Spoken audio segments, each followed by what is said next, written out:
নির্বাচন সামনে রেখে সেনাবাহিনীকে আইন প্রয়োগকারী সংস্থার আওতায় ফিরিয়ে আনার উদ্যোগ নিয়েছে নির্বাচন কমিশন। এর ফলে ১৬ বছর পর সেনারা পুলিশের মতো বিনা পরোয়ানায় গ্রেপ্তার করতে পারবে। ২০০১ সালে সপ্তম জাতীয় সংসদ নির্বাচনের আগে আরপিওতে এ সক্ষমতা দেওয়া হয়েছিল। তবে ২০০৮ সালের পর আওয়ামী লীগ সরকার তা বাদ দেয়। নির্বাচন বিশেষজ্ঞদের মতে সেনাবাহিনীকে কোণঠাসা করে রাখার কারণেই ৩টি জাতীয় নির্বাচন প্রহসনে পরিণত হয়েছিল।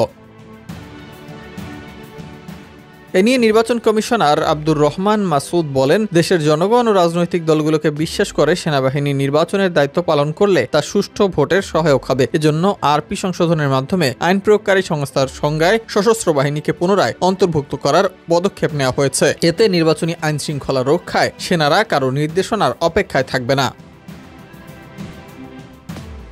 সেনাপ্রধান জেনারেল ওয়াকারুজ্জামান বলেন, জাতীয় নির্বাচনের তারিখ ঘোষণা হয়েছে এবং সেনারা আইন অনুযায়ী নিরপেক্ষ দায়িত্ব পালনে প্রস্তুত থাকবে। এর আগে ৩রা জুলাই কর্নেল শফিকুল ইসলাম জানান, কমিশনের নির্দেশনা পেলেই অবাধ ও নিরপেক্ষ ভোটে সেনারা সর্বোচ্চ সহযোগিতা দেবে। নির্বাচন ব্যবস্থা সংস্কার কমিশনের অনুমোদনে এবং রাজনৈতিক দলগুলোর দাবির পরপরই এই সিদ্ধান্ত কার্যকর হতে যাচ্ছে। রাষ্ট্রপতির অধ্যাদেশের মাধ্যমে প্রস্তাবটি বাস্তবায়নের অপেক্ষায় রয়েছে।